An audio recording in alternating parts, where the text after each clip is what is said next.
Rising, Grand Rising. Thank you so much for listening to the audio broadcast presented by Free Your Thinking Mind. This is Sean Speaks, and today I have a guest here today at this time-space sequence that we call Friday, December the 20th, 2019. And I am so happy to have my friend, Katie Averill here. Did I pronounce that right? You know, I'm horrible with names. Pretty close. Pretty close. Okay, good. Yay! All right, and we have a friend here. You may not be able to see him. What's your name? We've got Helix with us today. Helix, and he's a big boy. I'm surprised you can't see him on the camera. But anyway, thank you so much for listening. And today I have a special guest. Katie is my friend that I met at kickboxing a little bit over 2 years ago, right? Yeah, it's been a while now. It's been a while, yeah. And we always are partners when it's the partner rounds, right? She challenges me, right? She keeps me young. Yeah, she keeps me young. So I'm very appreciative, right? She be throwing those guns. I'm like, girl, I'm trying to give me some guns like that. But anyway, I want Katie to just kind of tell us about herself, and we'll go from there. Okay. So there's a lot about me, so much, and yet it's also simple at the same time, right? I've got 3 kids, amazing kids. I love them. They are the light of my life.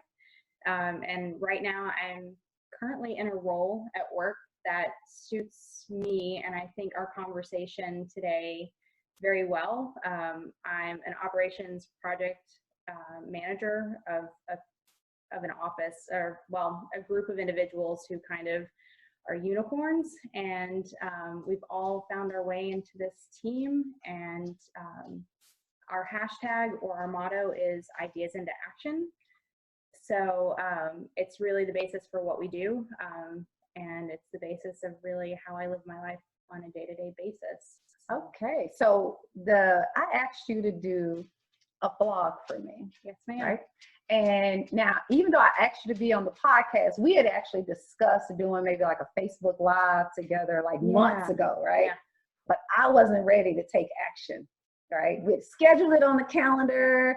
That time came and went, and I wasn't ready to basically, be on the camera, have my face on the camera. I was very comfortable recording my voice, but I wasn't really comfortable actually seeing myself on the camera. And so we never did get it done. But once I started doing the videos, I said, okay, I got to get Katie on the calendar. We were at kickboxing, and I said, Katie, you ready? And you was like, ready for what? I was like, to be on the podcast. And you, of course, graciously accepted. Thank you for having me. So I said, what are we going to talk about? And you said, inaction. Yeah. Works for me. So I say, now I do like my guests to write a blog for the day that they're going to appear on the show. And you wrote the blog, and it's entitled Inaction. And at the end of the podcast, we are going to allow you to read your blog for our audience. But let's get into inaction, right? Now, when I read your blog, I was blown away. And I was blown away by the authenticity of the voice, of the truth that you were communicating, that I think a lot of people can relate to, right? I think that it transcends color, it transcends, any kind of relationship, that anybody can have, whether it's a heterosexual relationship, whether it's a homosexual relationship, any kind of relationship, right? Marriage, right? We're talking about marriage today. And the thing that got me is that you started off talking about, a cat having 9 lives. Yes. And the benefits of a cat having 9 lives. But then the fact that we don't take action, which is what caused humans to have a detriment in their lives. Can you kind of explain what you mean by inaction? Absolutely. So I guess in my life, somebody once explained to me that I am a caretaker by nature, and I'll be honest, I went through years of therapy trying to figure out where all that came from, and why I had such an innate need to care for others. Okay. And really what it came down to was breaking cycles that I wasn't okay with, breaking cycles that were ingrained in me. And others feel Mm-hmm. or felt, depending on who those individuals are in my life, that those cycles were normal and okay, and that's just how life is. Now, when you talk about cycles, kind of give me an idea. What did you know you were in a cycle, or okay? So, no, kind of tell me what kind of cycle you finally, was observant enough about yourself to be able to realize, wait a minute, this is a cycle. I'm doing the same stuff over and over again, and I'm expecting a different result. Talk to me about that. Yeah, it was just, it's something so simple on the surface, just going to work every day, taking care of the kids, writing all the bills, taking care of my then husband. But isn't that the American dream? You had a house, you got a job, you got kids, you got a husband. Isn't that the American dream? I thought so. Okay. I really thought so. And that's what I aspired to. And that's what you were taught. Nobody ever sat me down. It's interesting. Nobody sat me down and said, Katie, you need to have kids. You need to have a husband. You need to have a home of your own.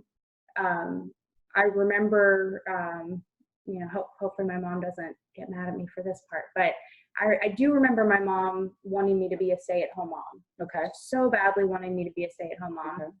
And I know she wanted it really badly, and she didn't necessarily have that opportunity.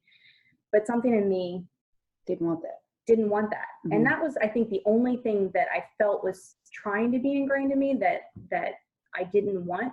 But the rest of it, just looking around my peers, my family, my parents' friends, just what I grew up in, that's what everybody did. Okay. So basically, even though somebody did not actually sit down and say, okay, you need to have, this is what the American dream is, 2.5 kids, a husband and a wife, a house, get your job. It's kind of what you saw around you and on television. So that lets you know that you don't have to directly communicate things for it to be communicated. Right. And you grow up with sort of an expectation about how life is supposed to be. Absolutely. You internalize it, which can then cause you to get on cycles, right? Because what you're trying to do is you're trying to create in your life that which you thought you had to have because everybody seemed to have it. So how did that work out for you?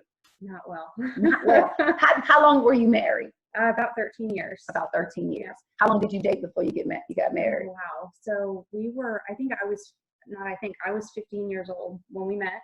Oh, wow. I was barely 17 when we were engaged. Okay. I moved out of my house just before I graduated high school. And at that point in time, he came back from out of state and we moved in together and we were married less than a year later. Okay. Kid on the way less than a year after that.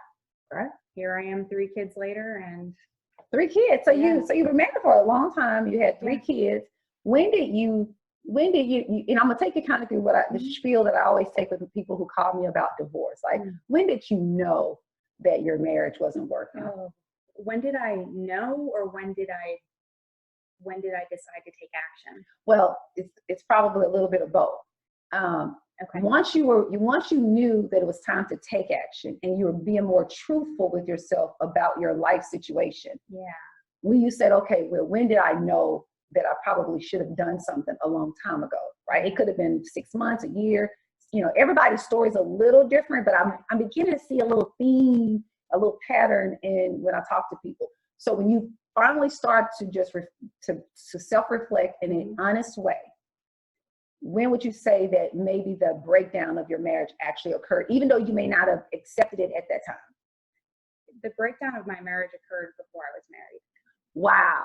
Did you hear that, y'all? The breakdown of her marriage actually occurred prior to her getting married. And the reason why I repeated that was not so much to just, bring emphasis, but to also actually bring emphasis to it at the same time, because I'm beginning to see a theme of that, a pattern of that. And that, because I'm hearing it so much, because I do a lot of talking on the phone to people and a lot of, divorce counseling. And I'm beginning to recognize this pattern. And I'm beginning to start to think that people don't know what they want.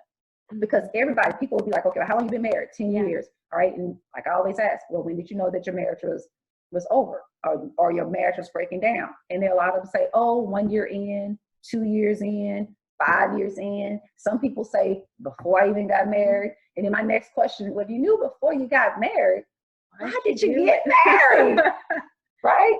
Because what was controlling your actions was a belief and thought process that wasn't authentic to you. It was based upon what you saw. Yep. How long did it take you to finally be like tell me about the experience that you had that caused you to sort of trigger that this isn't what I want to do anymore. It's interesting because really I can look back to distinct events in my life during my marriage. And I look back at those now and I see that those were defining moments of the nails going into the coffin. However, I think it really wasn't until I started working. I had kids really young, so it took me 8 years to finish college, and I was 28 before I got into the workforce. And when I jumped in, remember that whole thing about not wanting to be a stay-at-home mom. I loved it while I was, I loved it, but I had to be busy. I had to be doing something. I was, really ingrained in my schoolwork, constantly cleaning the house, trying to be creative, all these different things. And when I finally got into the workforce, I realized that this was the first place I went where somebody else validated that I knew what I was doing, that I was good at it. It was the first place that I started to really form relationships with other people outside of my marriage. Up until that point, it was really just me, my husband, my kids, our immediate family. So it sounds like you were sheltered. I had no clue I was, though. But you didn't know that you, Yeah, no clue. All right. So on looking back, you can see when some of the things were happening, they're sort of like the nail in the coffin. But what was that experience when you finally was able to sort of confront to yourself that the marriage wasn't working and you were no longer replaying, what you thought life was supposed to be? Because I think we all get caught up in replaying what we think life is supposed to be, right? The American dream concept that may not have been verbally communicated, but was definitely provided to us in a very subtle way that implanted, took root into our minds and our actions. Everybody wants the marriage. Everybody wants the house. Everybody wants the job. Everybody wants to go to school and get the job.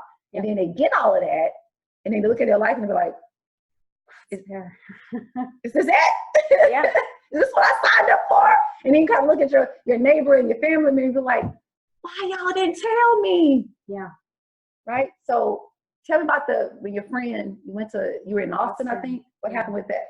Yeah. So one of my really good friends, she was, we were good friends because we lived close together. We ended up working together. She's like my sister today, right? Okay. So she was, I think she was in a state of questioning, honestly. And I don't think she knew it yet. I remember her, not really being happy and constantly complaining. She knows who she is if she's watching this, so I'm sorry, but I'm not going to name her. Oh, good. But at the end of the day, I just remember her complaining, and my innate maybe an ability, but my innate desire to care for people, and the other innate desire that I have and ability that is why I do what I do in my career right now is problem solving. So the combination between those two, we're sitting down at lunch one day, on I can't remember the name of that main street in Austin, whatever that street is, and we're sitting outside on the patio, gorgeous day, and we're just talking, and I'm asking her all these questions about her marriage, and I'm asking her, why this or how this, or what do you think you're going to do, and how does this make you feel, and all these things. And the more she answered these questions and we engaged in the conversation, the more I realized, and honestly, I didn't realize it till we were driving home and I'm replaying all that in my head. And I'm thinking, wow, I'm asking myself the same question. All these questions. Wow. The world tumbled at that moment. So the gist of the questions that you were asking her were geared towards what she wanted. Yeah. And as she talked, what made her happy, right? I have this, I don't even say it's a theory because I don't even think it's a theory. I just think that it's just what it is. Yeah. I think that, because we were, life can have sort of subtle impact. Mm-hmm. And I think TV, family, traditions, etc., can feed you a reality that's not true. But we buy into it, right? Absolutely. Hook, line, and sinker, right? And we build all of our decisions Mm-hmm. are made to try to create Yeah. this life. Then we kind of get some version of it, right, as close as possible. Yeah. And then we turn out it not to be it not fit who we are, right, at the present time. Mm-hmm. But then we have to fight to try to make it work. Yeah. Right. You know, I have this thing that I don't believe that I won't say believe because I might use it a word. I don't think that you can make a marriage work. Now, I know people like to challenge me on that. I know we've talked about it before, but I just don't think you can make a marriage work. I think marriage relationships have connections that you have to get into the flow of. Let me ask you a question. I'm going to piggyback off of that, because how can anybody make something work when they don't truly know what it takes to make it work, because they don't know what it takes to make them work? Exactly. Until you figure you out, you are not going to be able to make a relationship work. What you're trying to make, right, is you're trying to make what you saw on the neighbor's house, what you saw your mom and dad, what you saw on TV. You're trying to make that work. But the problem is that wasn't working either, right? Now, that's not to say that there are not marriages that work, right? Or and I don't even like to use the word work, right? I'm trying to watch my words, right? There's some marriages that thrive. They're not just surviving, but most or a lot, or a good number, are just surviving. Mm-hmm. They're literally just surviving. Every day they're glad that they made another day, right? But I always tell people, go back to when you're dating, right? When you first meet somebody. You know, you first meet somebody, you're not working to talk to them. You're not working to be around them. You want to be around them. You want to talk to them, right? And so I think because we have been sort of conditioned, unknowingly conditioned, or maybe knowingly, to thrive for or to strive for marriage, right? Or to strive for that American white picket fence, 2.5 kids with a job, we don't recognize that that's not really what we want, right? So we end up trying to create a life that doesn't fit us, and we force ourselves to stay. Until that day you look at yourself and you say, I can't do this anymore. And it's probably why people feel like they're failures when that relationship doesn't work out. Because are you as an individual a failure? Absolutely not, right? Absolutely not. The relationship didn't work. It wasn't intended to work. You know, you coexisted for however long together. You made 3 amazing children together. You know, there's some great things that do come out of these things, even when you are existing within what isn't meant to be forever.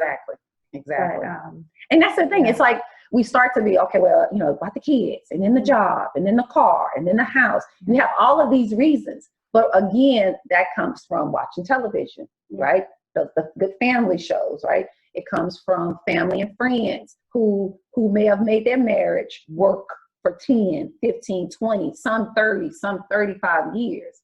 But just because a marriage has length of years doesn't actually mean that they were happy. And so then the question becomes, and I've heard this, people say, well, it's not all about happiness, Sean. And I say, well, you know what? Well, what is it about then? To live in this life and not be happy? What is it about? If it's not about happy and it's not about getting what you want, then what is this life experience about? Yeah, it brings a really good point up, because I've often, and I'm super logical in my thinking, just in everything, and I often wonder about relationships and the business-like nature behind them, right? Okay. When we get married, it's a contract, right? Mm-hmm. We have to break that contract if we're going to get divorced, and there are legal proceedings to end that. So I think about that a lot, and totally lost my train of thought. That's okay. I do too all the time. Oh man, Sean, where did I'll until you come back, redirect. Well, it's a legal process. I wrote a blog once that said, you know, marriage and divorce are the same. It's a legal process to get marriage, and there's a legal process to undo the marriage. Yeah, I remember. Go for it. Go for it. Well, sorry. So you mentioned that, you know, if it's not about happiness, well, then what's it about? But if a marriage is not about happiness to you, or a relationship is not about happiness to you, then shouldn't you be happy despite the fact that the marriage isn't doing whatever you thought it was supposed to do, right? Like your happiness, should come from within. I think we all know this. We should know it. We don't practice it though. But yeah, it's interesting that people say that. If it's not about happiness, then why aren't you happy? Well, why aren't you happy? Exactly. Yeah. Because you don't know what you want. No. It always goes back to what you want. Because when you know what you want, you take action in the direction. It's almost literally, and I can't remember who said this, it's almost literally when you know what you want, it pulls you. Oh, absolutely. Don't you think? Absolutely. It pulls you, right? When I decided that I wanted I was going to ship it, right? I got that from Seth Godin. Thank you, Seth Godin. I was going to ship it. And I said, I'm getting up. I'm going to start this blog. I'm going to start writing. I don't care who reads it. I'm going to read it myself, right? I'm going to be my own subscriber. And I subscribed to myself initially, but I was committed to it. Yeah. But I was pulled, right? Once I knew what I wanted, right? It's undeniable. It's undeniable. Yeah. It's literally per attraction. And so I always call it, and I always use a scenario with relationships, it's H2O, right? I think what happens in relationships, because we bought into somebody's script that got put into a movie or a TV show, we bought into people's presentation at the neighbor's house and the family's house, right? Yeah. We don't understand relationships are connections, right? And it's like H2O. When you put 2 parts of hydrogen and oxygen together, you're going to get water, right? And you can add dirt, it's still water. You can add Kool-Aid powder, it's still water, right? And when you have a real connection with somebody, that connection doesn't take work. Yeah. It's always there. Now, people always give it, well, Sean, you're saying that marriage is not going to be, not going to be hard sometimes. Okay, you're going to have issues, right? But issues don't mean you're making a marriage work and working and making a marriage last. It just means you have issues. Yeah. You have things that you have to figure out together, right? Yeah, and there's a difference. I think what so many people, in my experience, don't understand is that there's a difference in trying to figure things out as a couple and compromising who you are as an individual. And Sean, I've seen it happen both ways. I've seen where, a couple is fighting to make it work, right? And one person says, well, I know if I just don't do, or if I just do, right? And these are big things, not little things, not like I'm cleaning the dishes like, every day like I should, but the big things in life. I'm changing my parenting style. I'm changing my religious beliefs. I'm conforming to some abuse that I shouldn't conform to, whatever it may be. It's not okay. It's not okay. And I've seen it on the other end where, I distinctly remember one relationship, actually multiple. I think I've said it probably in every relationship that I've been in, because I'm so firmly, believing in this, is I don't want somebody else to change for me. I'm with you. I might want, some little part of me might want you to change, because I think if this little thing changes, we'll be great together. But at the end of the day, I really don't want that, because then you're not you. Then you're not you. You're not authentic. You're not authentic. Yeah. And this is the thing. And this is where we mess up. People, a lot of times we'll get married and we think, okay, well, once you're married, okay, well, you're supposed to do this. You're my wife and you're supposed to do this. Or you're my husband and you're supposed to do this. Yeah. So now you're trying to force me into a shape, into a box, right? And the problem with that is, because I want the relationship or because I want the marriage, I might contort myself to fit. And I might find and tell myself I'm comfortable. Okay, I'm comfortable like this. I'm comfortable. Yeah. And then one day, sitting at a restaurant with a friend on a blue sky day, and she's talking, and you're like, and you're hearing say, "Bam, okay, this is kind of what I've been doing. I'm trying to justify why I should be comfortably uncomfortable." That's a great way of putting it. Right? And that's literally, you're trying to justify why. I remember maybe 2 weeks after that, using those words with somebody else and saying, I feel like I'm on a merry-go-round and I'm comfortable somehow on this merry-go-round. Dizzy. But I'm dizzy. Yeah. And I gotta get off. And dizzy can be so normal Yeah. that you don't know what not being dizzy is. Yeah. You see what I'm saying? Yeah. I've had, terrible relationships, especially, prior to when I got married. I can remember I was in this dating relationship with a guy.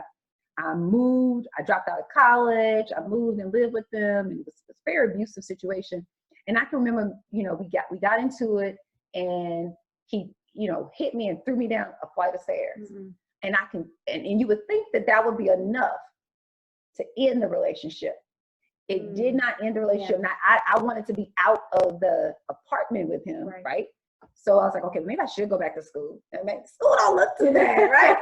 Maybe I should go back to school. So of course I ended up leaving where we were living. I went, got myself back into school. But this is the thing, I didn't leave him. I stayed in a relationship. I got thrown down a flight of stairs, but I stayed in a relationship. Yeah. And now looking back on, I stayed because I was trying to create what I thought I saw around me. Yep. Cousins were married, my family members were married, everybody on TV was married, and they were all happy with the 2.5 kids, and they had a good job, and they went to work every day. And you're striving for that life. Yep. And the problem is you're so busy striving for what's out there that you never look within you to figure it out. And then once you start to look within you, you're like, well, you know what? I don't need a 5,000 square feet house. That's not really, first of all, I don't even like leaving. I'm a one room person, right? Or I don't need to, of course most people want to make a good living, right? But a good living isn't necessarily defined by the amount of money that you make based on what they say you should be able to buy. Yeah. I think living a good life is literally being happy. Absolutely. Being happy and living a life that you want. We spent some time together outside of kickboxing. In Independence Heights. Yes. Mucking and gutting homes. I was going to work, y'all. Yeah. Crowbars and hammers. Oh yeah, had my tools. Yeah. And the individuals that we were helping didn't have a lot. They had a roof over their heads, and those roofs had been flooded, 4 or 5 times, some of them? Every flood Houston had. But every home we walked into, despite the fact that, folks didn't have a lot of the material things, they all had a sense of community. Yep. They all had smiles on their faces. All had smiles on their face. Yeah. Yep. All of them. And the couples we walked into, they were ride or die. They were ride or die. Yeah. Yeah, they really were. They really were. Yeah. And it was amazing to just be in that company, because it's like, most of us would have been like, oh my God, life is gonna come to an end. Oh my goodness. Yeah. But they didn't have that, that demeanor at all. I think that, we just have to get to a point where we're not living our lives based upon what other people say our lives should be. Yeah. And I just think that I think that there's a great disconnect between who you are and who you think you're supposed to be. Yeah. And who you think you're supposed to be, you're letting TV tell you, you're letting, other people tell you, you're letting, organizations tell you, and you're never taking that time to figure it out for yourself. And unfortunately, what's hurting, marriages are hurting, relationships are hurting, because one of the things that I find when I talk to, younger people, or even people, our age or older, if somebody's in a good relationship, right? And I always give this example: great relationship, boy, girl, whatever the situation is, but they're enjoying each other's company. They're happy. They're dating. They're doing whatever works for them. It's all good. 2, 3, 4, 5, 6 months, a year in, the next question is, when are we getting married? When are we getting married? Yeah. And so I tell people now, I say, okay, first of all, next time you're in a great relationship, enjoy the great relationship. No longer buy into the conditioning that marriage is the apogee of a relationship, right? Because if you're already in a great relationship, enjoy being in a great relationship. But sometimes what happens, and I've seen it happen, is people will be in a great relationship. They'll have their heads so focused on getting married, right? Yeah. That now they cause problems in a perfectly good relationship to try to get married. And then maybe because the other person really, really loved them or care about them, whatever, you know, they try to give in, and then they try to go and talk themselves. Well, you know, man, you know, it's time for me to get married, man. I'm 35 years old. You know, I ain't getting no younger. But I might as well go married. You know, she been there with me. And then they get married 1 year in. Yeah, That ain't what they want. It all changes, yeah. right?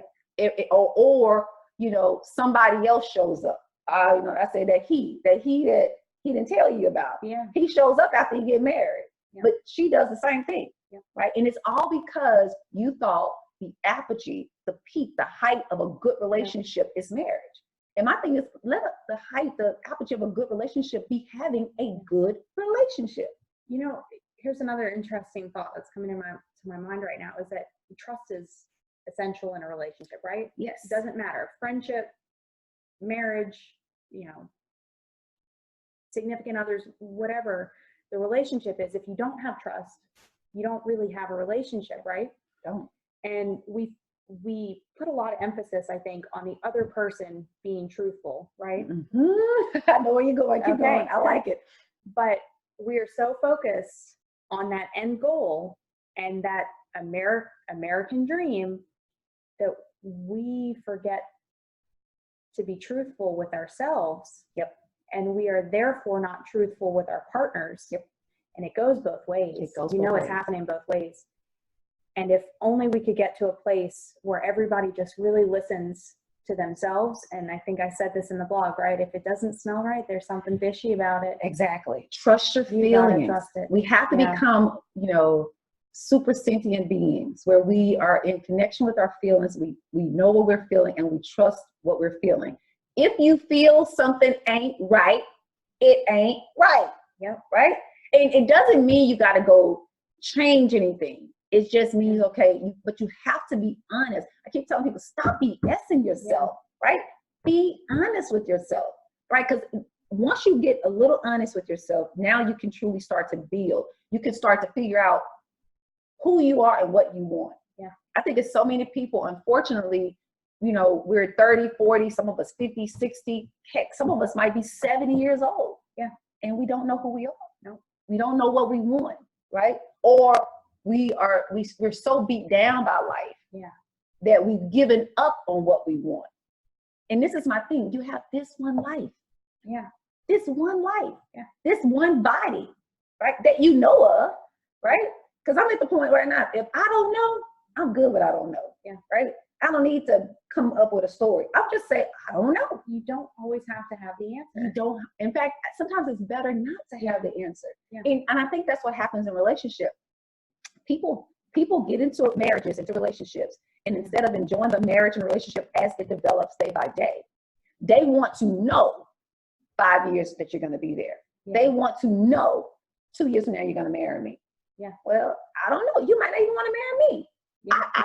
I know for a fact, because I've had some associates that have gotten to the altar, and either the man or the woman did not want to marry. Yeah. But they married anyway. Yep. Yeah.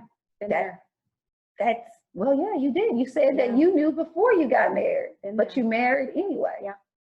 Wow. Yeah. Wow.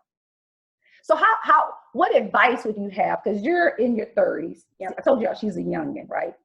I'm not in my 30s for much longer. You're still younger than me. That's all good though. That's all good. You keep me young. Stay young. Don't you know? Okay. All right. So what advice would you give to let's say a 24-year-old just getting out of college, finally got them a really good job, and now they are wanting to, you know, they're saying it's got to be more to life. And they want to get married and have a family. What would your advice be to them? My advice generally comes in the form of questioning. Okay. Hence that lunch in Austin, right? Yep. And I ask them, what do you do every day that makes you smile? And if they can't answer that, they need to figure it out. We'd have a conversation about, well, what are you doing and how does that make you feel, and who do you interact with, and who brings positive energy into your life? What kind of energy do you thrive off of? Even if you got that job, that's great. You graduated, or you didn't graduate and you got that amazing job.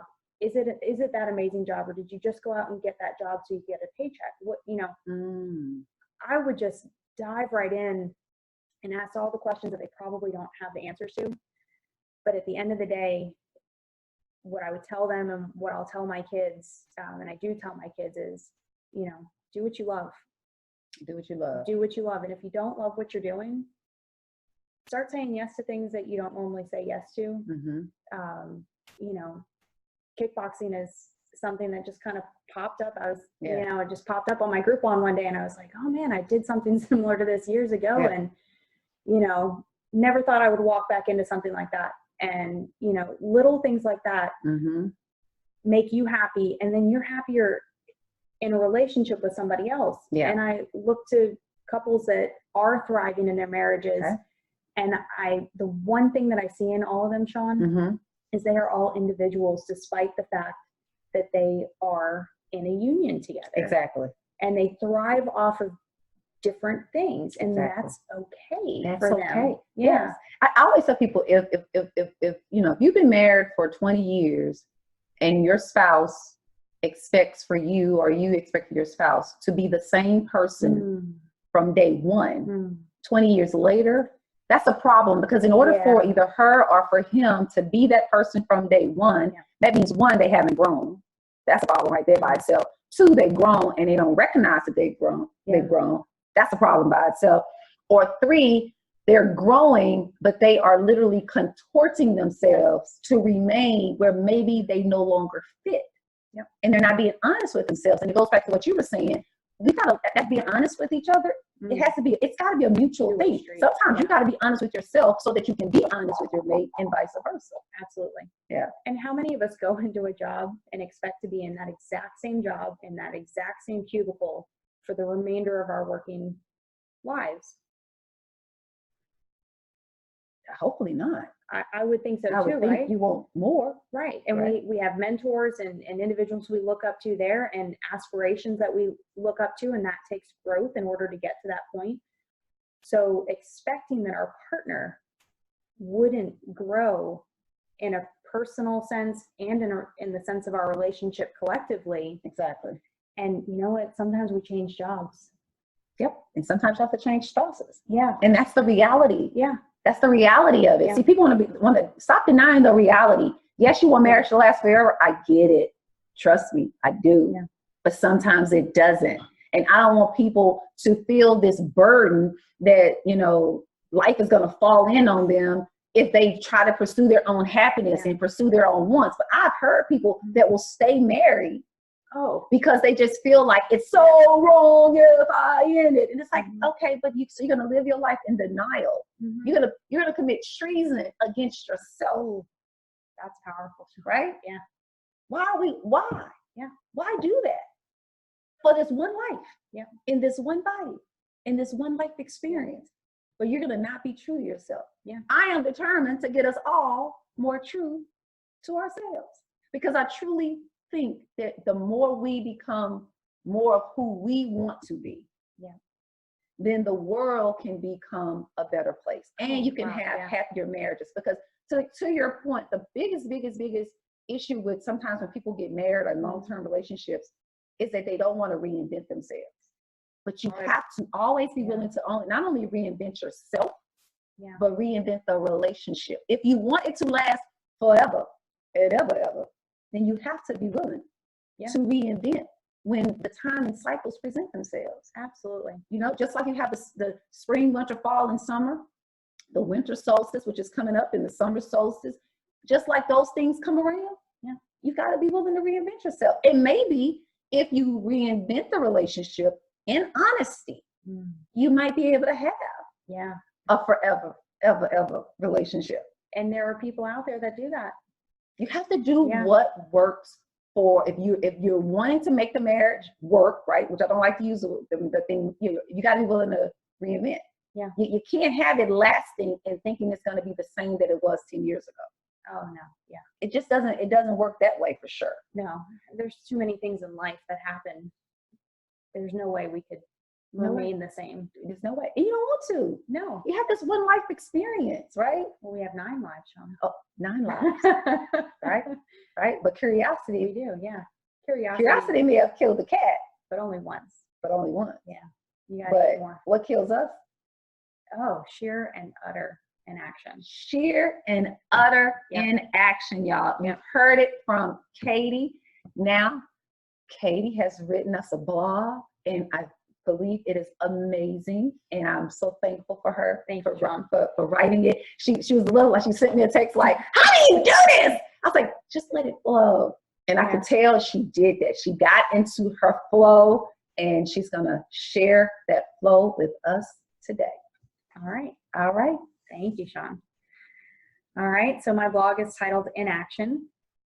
The affirmation for today is, Always got to have the affirmation. the person I am tomorrow is a direct reflection of the actions I choose to take today. You know, Sean, some people like to say that curiosity killed the cat. I'm not a cat person by any means, but I like to think that curiosity is why a cat has 9 lives as well. And it's that curiosity, it's not that curiosity that kills us, rather the sheer and utter inaction.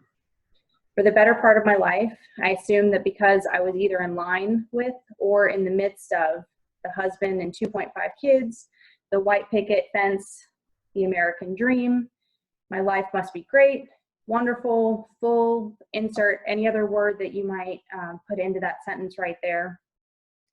And before I move on here, I do want to insert the caveat that I fully believe that we all have our own vision of the American dream when we direct that meaning to its core. But I also like to believe that at the end of the day, we all include the core element of freedom as a basis for the American dream. Freedom here is what I want you to hold on to as you read through this.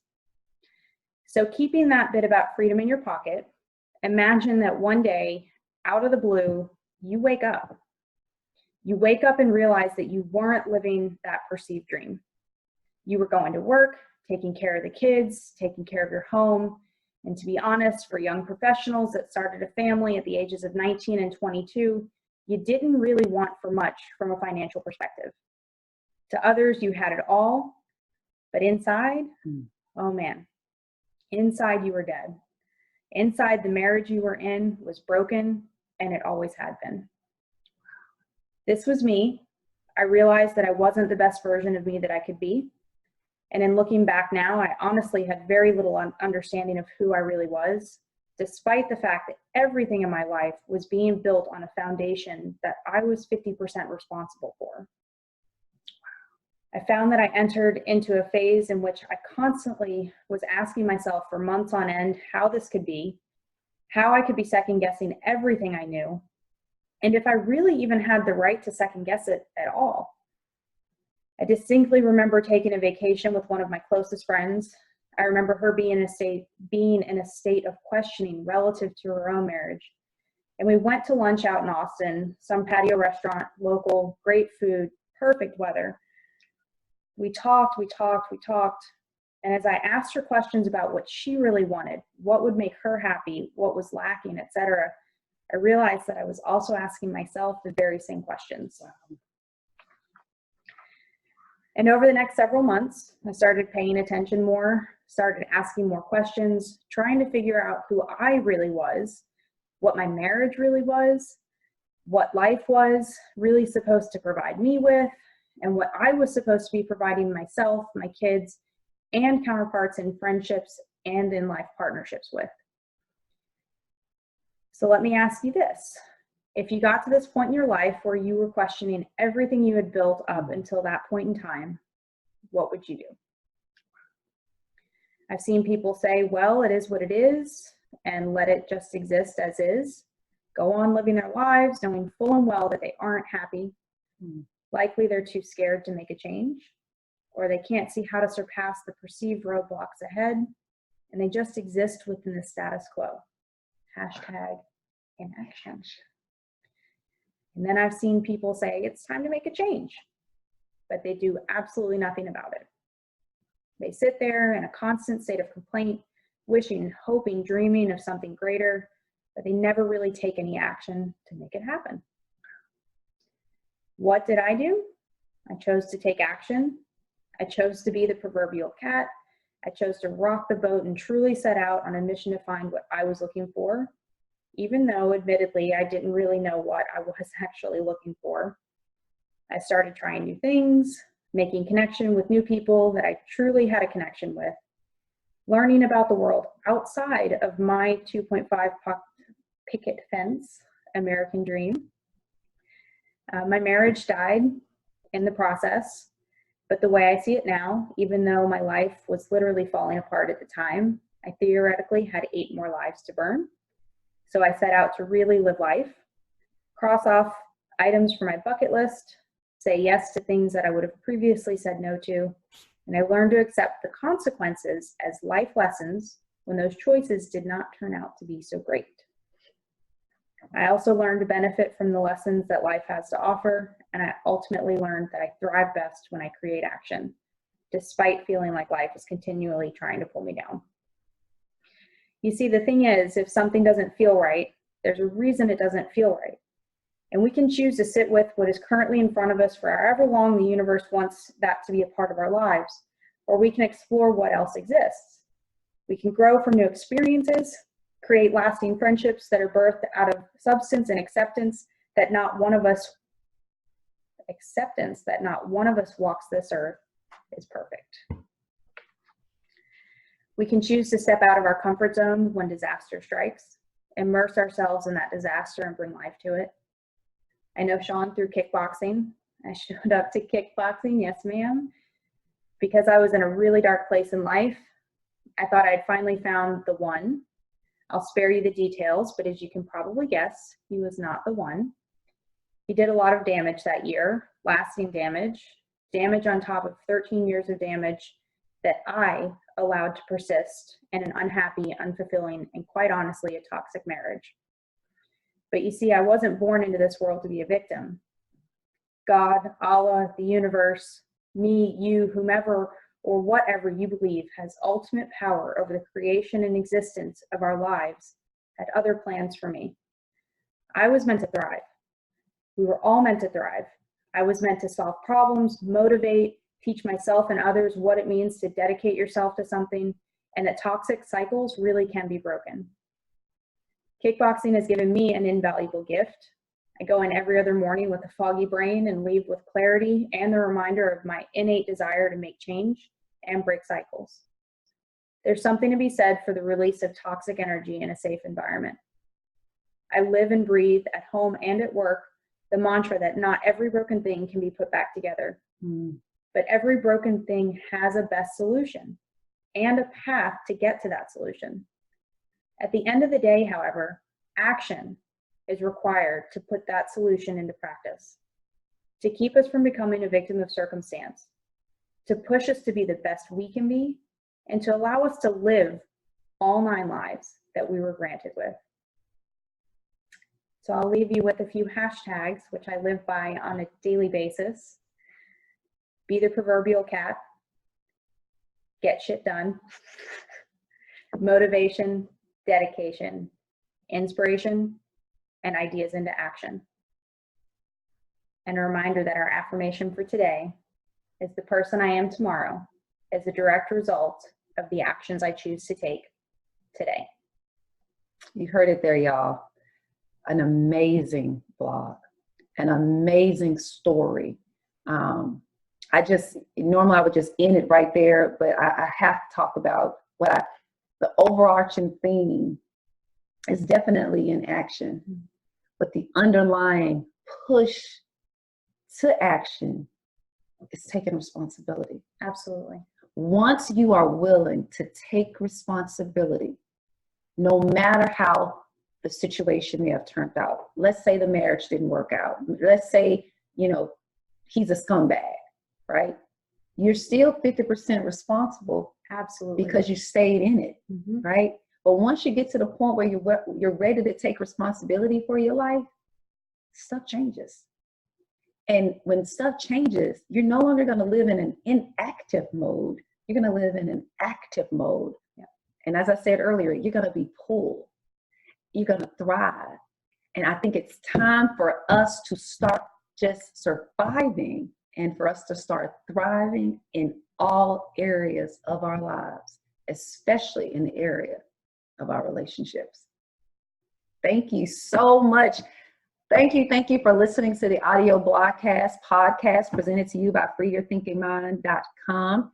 Please go over to the website and subscribe and share. Please check us out on our podcast at freeyourthinkingmind.podbean.com. We have a YouTube channel. Please help us grow our YouTube following. Go over to our channel at FYTM Network. Ashe, free thinkers, ashe. May what you say manifest in your life today. Thank you so much. Don't talk to me.